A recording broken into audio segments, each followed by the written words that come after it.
Hello, everyone, and welcome to Heart and Hand, the Rangers podcast. This is your extra show for the week, brought to you in proud association with Zenith Coins. My name is Cameron Bell. I'm your host, as always, on your extra show, and I'm joined this week by Ross Hutton. Ross, thank you so much for coming on. We're going to have a little chat around last night's Champions League qualifier against Servette of Switzerland, and look forward to Livingston of West Lothian coming to us at Ibrox on Saturday. How are you, my friend? Well, I look forward to strong words, but no, I'm all the better for talking to you, Cammy. Thanks for having me on. It's good to be back. I tend not to, whenever we do either the free shows on Flagship or Extra, or whenever we do them on our Patreon site, I don't really tend to ever think about the greeting. It just kind of comes out.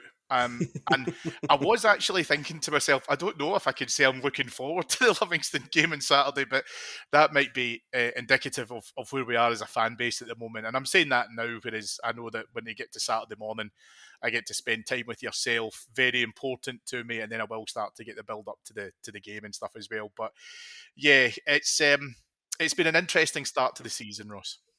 Oh, you can say that again. I think going into last night in particular, the mood music was very low among support. And listen, you can understand why. We've all spoken about it. It doesn't matter whether you've been on this site or talking to your pals in group chats or indeed at the pubs of the games. People are just sick of it now. People are just scunnered. They don't want any more excuses. They don't want any more explanations. They just want to see results. So when results are compromised, like they were at Rugby Park, then people are understandably very, very angry. And I think you've noticed that over the last couple of days. I don't know. It shouldn't feel like this at the start of a season. Not one league game in with it. You do feel just so low, especially like I say after Rugby Park. I think there was more positives and negatives to take from last night, but definitely going into it, I think on paper it was a very winnable tie. It was a very winnable game. I think we all in our heart of hearts probably knew that, but none of us had the confidence that we would see it through. Now, there's nuances to that, Cammy, and there's reasons for that I think we'll get into. And I think, like I say, after the showing last night, I think there's more positives and negatives to take from that. I know not everybody is the same. But yeah, it certainly feels like we're in a kind of place now that almost already the support is very, very tetchy about what the prospects for the season might hold. And that's not really an ideal place to be in. Like I say, when you're not even through week one, never mind just match day one. I will say, Ross, that you have missed a trick by using the word tetchy on a show without David Edgars, because David and I are both massive Red Dwarf fans, and it's a huge throwback to one of my favourite episodes of Red Dwarf. However, all of that to one side, I couldn't agree more with what you've just said. I think we as a support, it's funny. I say it's funny. It's ironic, I think, is probably the word that we look at, that we went into the pre-season build-up, had a really strong summer.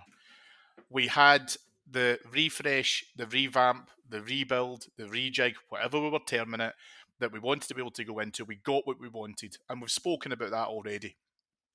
And then we went into, as you say, the opener against Kelly, and it just felt like this is just the same song with a different band. And I think going into last night, it's interesting because I felt at the game last night, and for anyone who's listening to this who as I say, I wasn't able to be in Ibrox last night. I'm not sure how it translated across on the television because I know that the BBC were showing it. And I don't know how it came across, but it felt a bit to me, Ross, like when we got towards the tail end of the game, I felt like as if we started to regurgitate that frustration that we had against Kilmarnock. And I don't know if it's been because we've had such a positive summer and the bubble burst at Rugby Park. And then it felt like as if the start of the game last night against Servette, we had blown the bubble up again, looked really good, and then it burst again when we just couldn't convert any of the chances. We'll talk about the game in a little bit more detail in just a second, but the fan mood to now is so interesting. It really is, because it really is all over the place at the moment. And I'm not going to sit here in this show and pretend that, the Rangers church, we know it's wide, we know it's varied. We can always make sure we can find an argument somewhere amongst each other. But right now, it just feels like it's so tough for us to be able to feel like happy for a sustained period of time. You can say that again. That's been the last 24 years of my life watching Rangers. God knows about any of you, but listen, I think that's part of the frustration from last night, because you're right, the bubble really did burst at Rugby Park. But even let's not rewrite history here. I don't remember speaking to many Rangers fans before going to Rugby Park who were overly confident or enthralled. We all watched pre-season, and I was very vocal during pre-season and saying, listen, this is just a glorified kickabout. But there were flashes of warning signs there that we have seen well before, and I liked your analogy there about the same song with a different band. We have all seen the original tune that we get out of some of these players, especially defensively. We don't need to see the tribute act going to it. So what I would say in that is the frustration from last night is that you're right, the first 15 minutes we did look excellent, and I think that's probably part of the reason why I'm saying I think there's more positives to take, because for that 15 minutes and then in patches afterwards, I think you had a much clearer idea of what we were trying to do and a much clearer idea of our identity than what you had at Rugby Park. I think there's general appreciation among the fans that, listen, you've got 9 players out, we're talking about a dozen or so coming in. That does take time to gel. Everybody knows this isn't FIFA or Football Manager or anything like that. It's not just a case of sticking 11 guys out there and they're all going to play to their absolute maximum ability the first time of asking. That's not the case. We live in the real world. I think we're all adult enough to accept that. But what we do want to see, and what isn't negotiable, is we want to see signs of progress. And that's the frustration at Rugby Park, is because you're right, we didn't see signs of progress. What we saw was the same stupid defensive errors and that same, they're almost say, kind of lack of ideas and cowardice when it came to going forward, trying the old failed methods that have led to old failed answers, just by swinging the ball into the box that the opposition will eat up 100 times out of 100. It doesn't work. But last night, what I think you saw was, like I say, was that first 15 minutes. We played a lot better. We were direct, playing the ball into feet. I think the front three in that 15 minutes looked a lot sharper than what they had before. Dessers in particular, I think, looked a lot better last night in patches than what I've seen from him before, which was encouraging. But it was that case again that when we receive a setback in the penalty, which was a penalty, I've got no complaints, but we did kind of fall into that old habit of feeling sorry for ourselves and, like I say, going back to the old fail solutions to fail problems. I do think for the most part they did try to keep that identity and that brand of football going. You did try and play the ball into feet at times. You could see that with it with the Lammers chance, for example, that the keeper made a really good save from. But we did kind of towards the end, like I say, we ran out of ideas. We tried to swing balls into the box, didn't really come off for us. And I think that's the frustration from fans, is that you want to see progress towards the former for a much longer sustained period of time, especially against 10 men. This tie should be over. I think we were all saying that coming out of Ibrox last night, which again leads to the kind of frustration that we're feeling today, because Servette are very much still in this. They'll fancy their chances, especially if they get an early goal over in Switzerland, but that's the nature of the beast. But they shouldn't have that level of confidence, because we should have put the game to bed last night. Hopefully with time and sharpness and a wee bit more gelling, the finishing will come on those kind of good touches that we had in the around the box. Their keeper made a couple of great saves, so you need to take your hat off to that. But what we want to see, like I say, coming to the Livingston game in particular, is progress. That's just the name of the game right now. Shows what we're at least building towards. And like I say, I think you saw some signs of that last night. Yeah, and listen, I want to start to put Kelly and the frustration that was spoken about a little bit in the rearview mirror, because again, I don't want to necessarily focus on the negative or the constructive, however you want to dress it up, because I know that in between most of the fan base, social media, forums, it's great to go in there and just, delve into a whole world of negativity. Whereas in the realistic world, we are improving, right? Again, there will be someone listening to this going, well, Kelly could have been much worse. I agree with that, right? So I'm not trying to polish a turd here. I don't think I would disrespect any of our listeners by doing that. So again, in the real world, Ross, I think that you're absolutely right. I think what we are seeing from the fan perspective is understanding that players will take time to gel, a team will take time to form. No team, right? And I don't even mean in the world of sport, business, whatever else as well. Putting people together who don't know their collective strengths and weaknesses will not know that minute one of day one. It's not going to work, right? It takes time. There's no easy substitute or injection that you can get to get a team newly formed into a performance state straight away. Just simply doesn't work. What I think we start to see last night was that there was a generation of ideas. There was some, I think, positive play in terms of being able to try and come forward with the ball, and we are seeing less of what I thought we saw within the preseason friendlies of just a little bit of where the spaces were, where the zones were, a little bit of encroachment into the playing area of the guy next to you, the guys in front of you, behind you, etc. So it's starting to gel, and you can see that. I think what happened last night for me, when you're presented with an opportunity, as you say, so 14, 15 minutes up, we're 2 goals up, with the business end of about 40 minutes left to play in the tie, or the first leg, I should say, we're presented with an opportunity to put the tie to bed.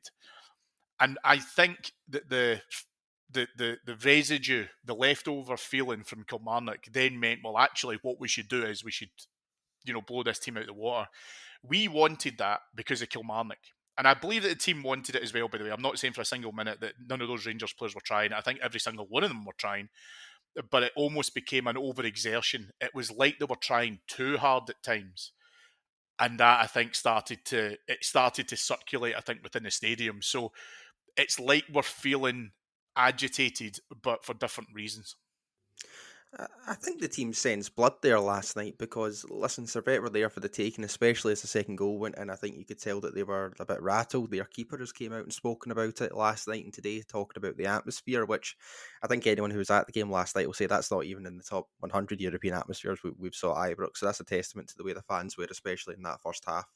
But you're right. I think the frustration that we felt as fans for not getting that third goal, the Lambers chance in particular, just before the penalty, is a perfect example of that. You get the third goal, this is game over, right? That they are not coming back from that. And they're not thinking they're coming back from that. But they get the penalty, and you can call it fortunate circumstances with VAR. We all know the rules by now. It's a handball, it's a penalty, it's fine. But then they go down to 10 men, and like you say, you've got the best part of 40 minutes to go and try and make that count. And that's when I think as fans we almost changed our mindset to it becomes a wee bit less acceptable here to not go and try and kill this tie off. We probably should have, like I say, their keeper made 2 really, really good saves, but over and above that, I think the quality of chances we created in that second half wasn't up to the par that you would want to go and grab those extra goals to really kind of take this tie away from Servette. But listen, like I say, I think there was patches of play in that second half that you could at least see what we were trying to do. It was just a final ball that wasn't coming off. So I'm not going to throw the baby out with the bathwater. Yes, it's immensely frustrating, and I think we all felt that. And listen, Beale said that himself. He said it was a very frustrated dressing room as well. They know the tie was there for them last night to go and really put ourselves out of sight. So the frustration is that we've not done that, and we're now in a game going to Switzerland. That's just the nature of the position we find ourselves in. But looking at the kind of passages of play in isolation, there's a lot of times we're getting in around the edge of the box. Maybe it was just that final pass wasn't coming off. Maybe it was just that shot wasn't on. But you could see at least where we're getting ourselves into the position. It's just that last wee stage that needs to click.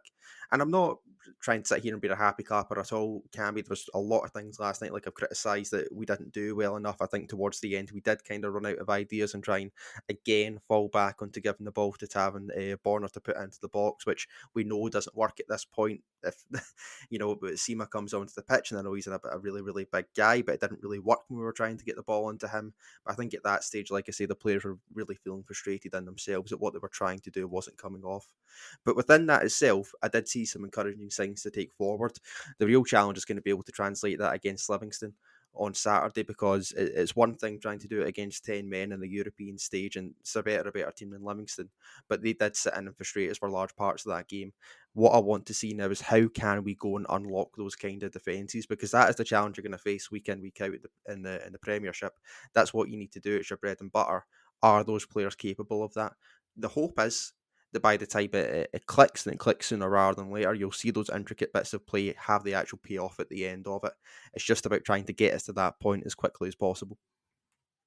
That's the thing. And I think, a lot was made from the manager's comments following Kelly about the dressing room being, or sorry, I beg your pardon, about where we were as a group, as a unit of it being fine. Now, the manager's on a hiding to nothing there, Ross, because no matter what he says, it can be spun out into, a totally different tangent. So he's playing the game there. I totally understand that. But personally, when I heard that in the post-match last night about the team being frustrated, I was actually pleased. I was glad that they felt that in terms of that. I don't want them to be overawed by the occasion. I don't think they should do. I think that we will go across to Servette next week, and I think we will win. I think a number of our fans feel the same as well.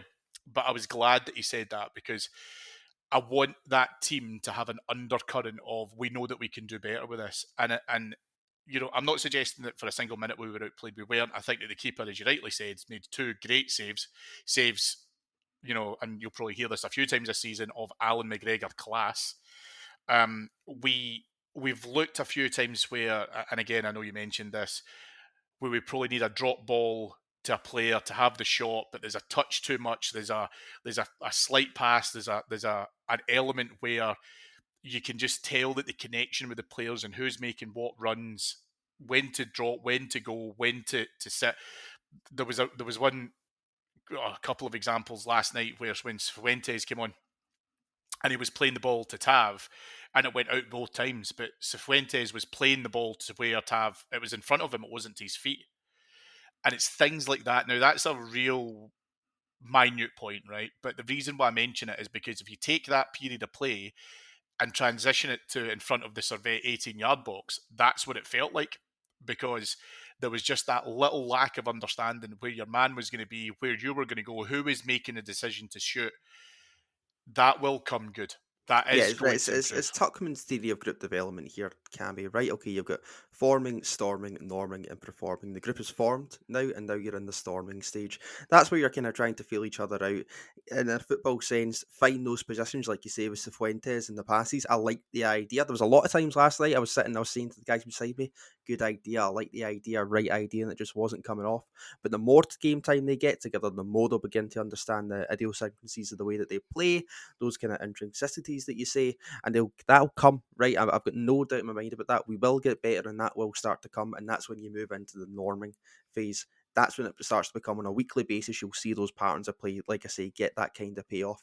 So I'm not worried about this being the Rangers we're going to see until next May, because it's not, right? It's going to get better. And I'm not trying to be a happy clapper, as I've said before. It just will, right? Okay, this group will bond together, they will gel together, and they will start playing better together as a result of that. But we are still, like I say, in those very, very formative stages of this group development process. So again, it's this phrase, trust the process, which I'm trying to do with Beale. I'm not throwing the baby out with the bathwater. I'm not trying to say that everything's perfect either, but I'm trying to trust in this process that we will get our just rewards at the end of it. Because it's not a bad group of players, right? Again, Desser said that in his own presser last night. This is not, in his words, a shit group of players. It's not, we are not a shit team. This is a very good and talented group of players. You look at the level that they've came from, you look at the talent that they've got. We just need to be able to get to that norming and performing stage as quickly as possible. Yeah, and that's where we all want to get to, right? And I think that's why it feels like as if we're pulling in a few different directions. I am more convinced now that after seeing last night and seeing what we're trying to do, that we're moving in the right direction. We can't control the speed of that. It's a learning curve. I know we're going to start throwing in loads of people management analogies as you just used Tuckman, but it is a learning curve. We need to talk about a speed to competency of players new to Scottish football, potentially new to uh, the physicality, the pace of European football in terms of some of them as well, because some of them aren't fully blessed with lots of experience there in terms of even from the existing group. That all being said, I also want to focus on something else, which has raised a couple of bits of conversation. I think it's fair to say, Ross, and that's Todd Cantwell. Cantwell benched against Kilmarnock. There seemed to be a lot of noise, Ross, in the days following that there was some sort of issue going on there. The manager, when he was asked about it, had to come out and say, there aren't any problems or anything like that. We just see where it is. And it felt a little to me hearing the dialogue that there was probably a little bit of a mea culpa from Michael Beale at that point for not bringing Cantwell into Kilmarnock from the start. Last night, I could not tell you any obvious problems or issues with the way how he was playing. He's the Todd Cantwell that I think that the Rangers fan base have fallen in love with. He was getting stuck in. He was playing against a team that we know were pretty physical.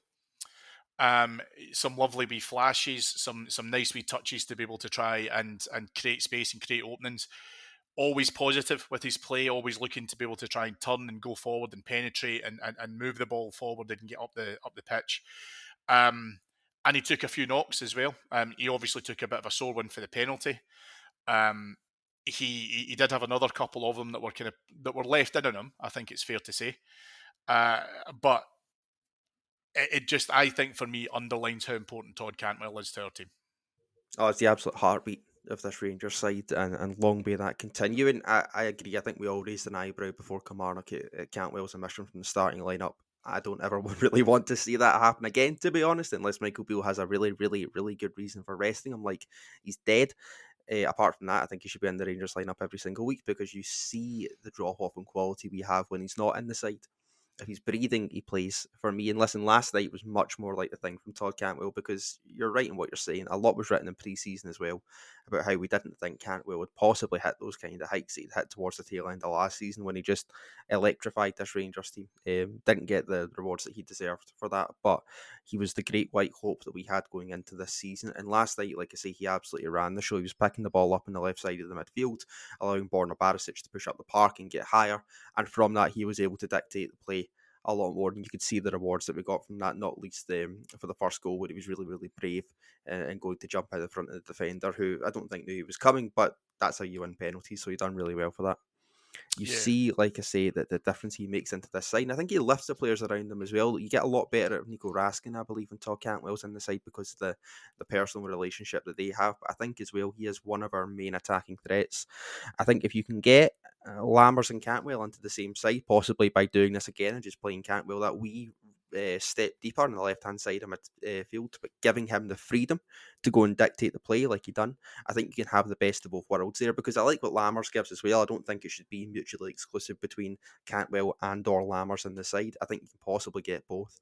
And last night, like I say, it's one of those wee positive takeaways that I'm kind of clinging on to from last night is that you possibly can play the two of them together, but give Cantwell that big degree of freedom to go and dictate the play because when he does, he creates absolute chaos for opposition defences. And like I say, you saw that last night. yeah, absolutely. And listen, a really small cameo from Sifuentes last night looked very positive. One particular piece of play, Ross, I don't know if you'll remember this or not, right up towards our corner.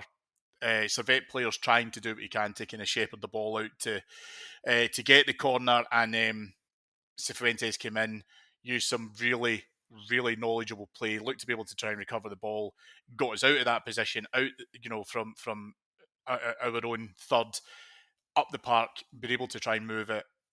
I like the look of him, and I like the fact that he's obviously had some games already across the course of the MLS season, so he's not coming into slightly behind the fitness curve. But I did like what I saw from him in glimpses yesterday.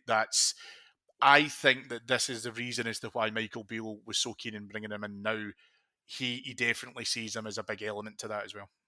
Yes, Cifuentes is the really interesting one because of that exact point you made there. He's not like the other players who are maybe a couple of weeks behind him, really in the fitness scale because he is match sharp. He's been playing in the MLS week in, week out. So I think it's a case of now how quickly can you bleed him into the side. I would imagine that he wouldn't start against Livingston. I'd welcome it, but I don't think he will. I think Michael Beale will probably have an eye on Morton as his first proper start and kind of bleed him into the side going from that. Maybe try and build him up half an hour, 45 minutes, depending on the game states of Livingston and Servette away next week. But the quicker we can get him into the side, the better because you see the quality that he can bring, not just in a defensive sense. Like you say, he looks really dogged and being able to win the ball back, but his range of passing as well. I think anybody who's viewed him in the MLS or watched any clips or any games that he's played in can see that. He's got a goal or two in him too. I think last night, like we said, with the passes to Tav, it didn't quite come off. It won't always come off for Cifuentes with the kind of passes that he's going to try and play that quarterback role, so to speak. But when it does come off, I think you're going to see some massive rewards there, and it's all about the payoff at the end of it. I don't mind players, it doesn't matter who you are on the pitch. I don't mind players taking risks if it means that we're going to get a big payoff because sometimes you need to do that to be able to win games, especially like I say in the kind of games that we've got mostly in the league against those dogged low blocks. So if he can take risks on the ball that's going to be able to help us unlock that, then fantastic.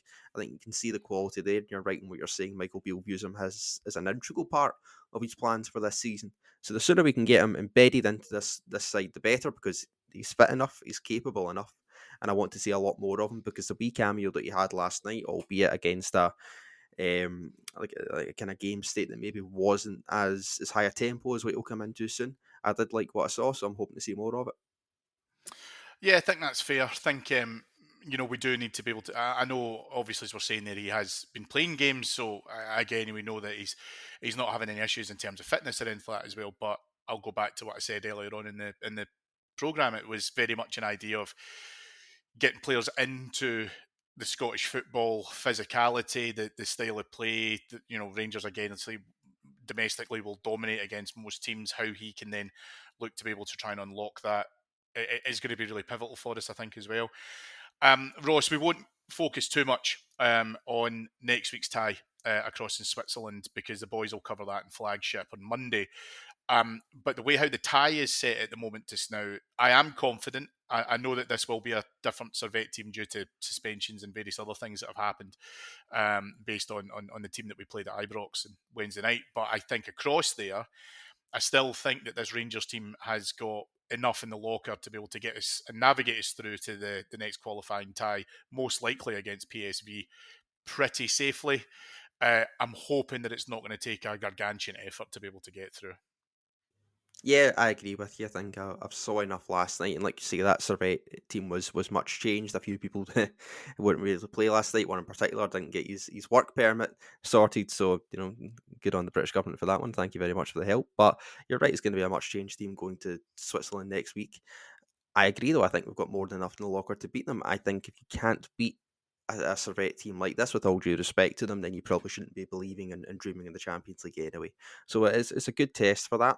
They will fancy their chances, though. They've deservedly managed to stay in this tie because they were dogged last night. So they will fancy, if they can nick a quick goal over there, then it really, really is game on. But I think we've got a lot from last night to take confidence in.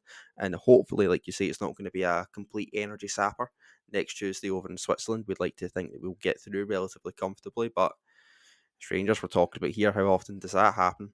I think, and again, that's where the frustration comes from last night, that we just couldn't really put ourselves out of sight and give ourselves a bit of a stroll over there. But if we can go and quiet the crowd early, maybe grab an early goal ourselves, then we can try and make that evening as easy and as straightforward as it possibly has to be.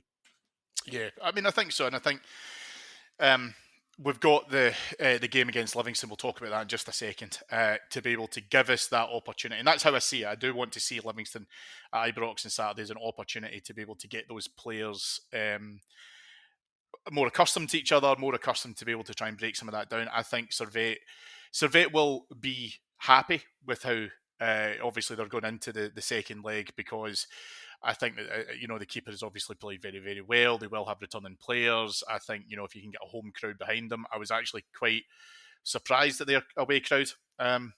On Wednesday night, Ross, I thought that they had, Yeah. they had good numbers with them. So I dare say it'll be the same across there in terms of the noise and the atmosphere and stuff as well. So we'll have to combat that. We'll have plenty of bears going over as well. So yeah, we'll just have to see how that then starts to unfold. And as I say, we'll obviously hear a lot of the kind of preview stuff from that with the chaps on flagship on Monday. Livingston come calling to Ibrox on Saturday afternoon, Ross. I think David Martindale would have been looking at last night. Interested to be able to try and see where the levels and the standard are of this Rangers team and its current guys. We know that we're going to play against a very well coached team. They will look to be able to try and come and frustrate us. They will have. I mean, Martindale, as I understand it, was at the game last night, so he would have felt the tangible effect in the stands last night of some of the frustration spilling onto the park. We've got a job to do to start to recover our league standing, and it will be interesting to see the approach that Michael Beale takes in order to be able to try and combat a Livingston team, which I think he's quite familiar with in terms of how it wants to be able to try and set up.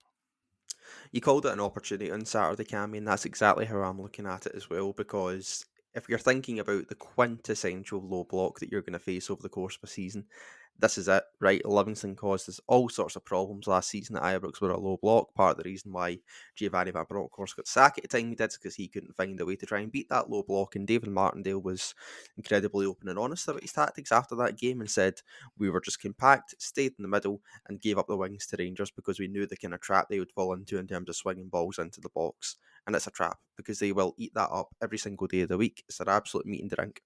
So I'm viewing it as an opportunity to try and demonstrate that word again, progress, that we're trying to build towards under Michael Beale and keep doing the things that we were at least trying to do last night against Servette. We can keep the ball on the deck at feet and try and really work out our ways to break down that low block in an efficient way early on as well, so you don't let them settle into the game. Then we can give ourselves a real good chance to maybe go and try and build some confidence as well as just get a result on Saturday. But the downside is if it's 0-0 or a tight game going into the last 20 minutes, then you'll really feel a tangible anger from the crowd because we will not just accept, I don't think, Cammy, a scrappy 1-0 win because we put a ball into the box and it's just so happened to fall at Desser's feet or something like that. That's not going to cut it on Saturday. What we want to see is that style of play imprinted on the players that we can go and take onto the park, because we should be beating Livingston 10 times out of 10 at Ibrox. It's never an acceptable situation to be into the drop points to them, like I say, with all due respect. But we know what we're going to face. It's not going to be anything new, but it's going to be a new challenge for these players. The real challenge for these players is, can you perform better with that pressure and under those circumstances against that opposition than the last group of players? Because that's fundamentally why you've been brought to Rangers Football Club. So it's a good early kind of test for them to see what that's going to be like at home on their own patch. You don't have any excuses of a dodgy plastic pitch or anything like that to go on. And like I say, I really just want to see progress in terms of how we're going to go and try and break down those low blocks. So good and fascinating from that point of view. But if we can go and, like I say, get an early goal and make the afternoon as straightforward as possible, build up some confidence and maybe some momentum as well, put a wee bit of pressure on Celtic who are at Pittodrie on Sunday, that's really all you can ask for. Yeah, this is what we talked about before about scoreboard pressure, and of course we know that Celtic have already got a 3-point lead. Understand all of that, but there is definite value. I think Ross is exactly the point you mentioned there about us taking care of our own business. Absolutely, that's the priority. I totally understand that, but we have to give them pause. I think is a nice way to be able to say it, and make sure that we're in a space where we can get them to feel a slight nerve in terms of where that's at. We'll have to just let them deal with what they can deal with. The important thing is for us to be able to focus on what we can achieve and how we approach that game. One of the things that I wanted to ask you about specifically for this game is something that we saw against Servette was two up top, Dessers, Danilo getting some success, obviously with the Dessers goal, where I think as Danilo runs towards the near post, takes a player, makes the goalkeeper make a decision. Dessers is there to be able to finish off at the back stick. Is that something you'd be keen for us to be able to try and replicate against Livingston? Are we going to have to potentially go back to one, or look at giving the midfield some support in there, so maybe just sitting behind them? Just keen to know as to how you'd like to go for it. Same again. I really wouldn't change much from last night at all. I do reckon, please nobody jump down my throat, I do reckon John Lundstrom will probably come back into the starting lineup. I reckon you'll probably try and keep Ryan Jack for next week in Switzerland. But in terms of the front three, I wouldn't be going to rush to change anything. I think the chaos that you saw for the second goal, for Desser's goal, is something that I want to see an awful lot more of. And you could see a lot of the time what Danilo was trying in terms of his passing. It didn't really come off. He probably didn't have a good game all in last night, so it sounds strange that I'm defending him. But I want to see that relationship and that dynamic and that chemistry become a lot more natural, because you can tell, as it is for the whole team, that it's somewhat forced at the minute because you don't know where everybody's going to be at the one time. You're not quite in your stride in the way you'd want to be. It's still very, very early days, but in order to be able to build that chemistry and to gel the team faster, you need to be able to play them together. So, like I say, the chaos that they created together for that second goal is something I want to see an awful lot more of, but I also want to see a lot more of what Danilo can bring to this side, because we paid an awful lot of money for him, Cammy, and I think he is the kind of player who can possibly take us to the next level. But bed him into the side. These are the kind of games that you're brought in to try and win for us. That's why we pay the money, because it's these games that win you the league ultimately. So try and gel the team together as much as you can by playing them as much as you can. So I wouldn't be rushing to change anything in that front three at all. I wouldn't really be rushing to change much in that team at all. Like I say, I've just got a hunch that Lundstrom might come back in. I agree. I think, listen, whether we like it or not, we're still in a space where we need to game manage Ryan Jack. There's no pretending otherwise. Obviously, Sifuentes would maybe add a different dynamic within that as well. I agree with you. I think John Lundstrom will start against Livingston Saturday. The manager will have his reasons with that, and we have to expand our viewpoint to not just Saturday, but obviously next Tuesday as well. So, yeah, it'll be interesting. I think you make a great point, Ross, as well, where I think we have to try and do that thing, which I always do, that kind of klaxon of where we need to exercise some patience, because Livingston will come to frustrate us. And they've done it before. They're good at it. Martindale, again, is a very good coach. And he's definitely gets buy-in from his players to be able to try and do that. But what I want us to be able to try and do, and I know it's early doors and maybe it's just my expectation levels and I'm, shooting for the moon or whatever, but there's something that I want us to be able to try and do when you use that word chaos earlier on, which is being able to go and set a standard and set a domestic performance at home that I want to see get incrementally better, because I think that's realistic. But we take the game to the opponent rather than overthinking their analysis. We've done that before, especially away from home. But at home, domestically, I think we need to be able to try and see that consistency that Michael Beale was able to bring us that Giovanni Van Bronckhorst wasn't. And that's the number one thing that I want to see from this Rangers team moving forward is the bravery to be able to do that. And that's, like I said, right at the top of the show, Cammy, about almost that kind of cowardice to being able to fall back on. We'll just lob balls into the box because that's what we know how to do, and we feel kind of safe and we feel kind of comfortable doing that. And Martin and Andy and David touched upon this in the flagship as well. That bravery to take risks. That's what I meant by when I was saying players. I don't mind players taking risks, and I know they're not always going to come off, and I know it's going to be immensely frustrating when they don't come off, but at least they're trying. You know, the ideas are there, then the payoff will come. I fully believe that, which is why I'm so desperate for them to just keep doing what they were at least trying to do in patches last night. The ball at feet, fizzing in and around the box, keeping that defence moving, keeping them thinking, because Livingston are not as good a football team as Rangers. If we play and impose our brand of football onto that side, they won't be able to cope with it. Really, nobody outside of Celtic and Scotland can go toe-to-toe with us anyway, and that's the kind of mentality that we need to try and imprint on this Rangers side, because we're better than them. It's about our initiative to be able to go and show that now.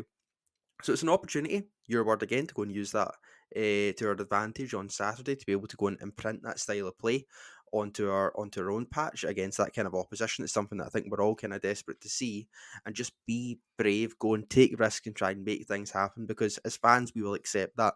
What we won't accept, like I say, is the former of just shelling balls into the box for 90 minutes, because our patience is at our wits' end with that.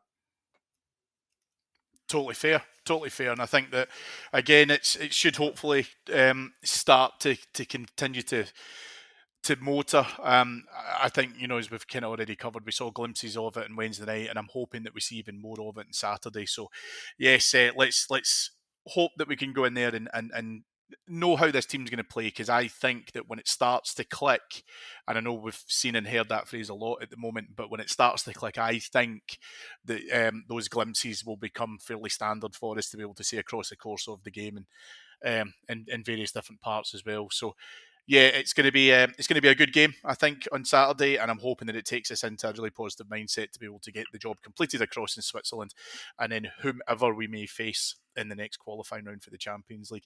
Ross, thank you so much for joining me on Flagship this week. Really, constructive and positive. I think we've had a fair assessment of where we're at the moment. Just now, we've not tried to wallow too much, but most important thing now is for the team to be able to try and impress upon us exactly what they're capable of doing, and that starts again at 3:00 on Saturday afternoon. It's been an absolute pleasure, Cammy. Thank you for having me on. Thank you to the executive producers in London, Mr. Paul Myers, Mr. Mike Lee. If anyone would like to be able to hear more from myself, Ross, and a whole host of incredibly talented podders, please jump on to patreon.com /Heart and Hand. You guys will be able to get as many as 5 shows a day for only a few quid a month. It is an absolute steal at that price. Please feel free to jump on there and join us in a brilliant community that we've been able to build up and over the last number of years. Thank you to everyone for listening. David will be back with you on Flagship on Monday. Until then, have a brilliant weekend. Let's get 3 points on Saturday, Rangers, and we'll speak to you again soon. Thank you.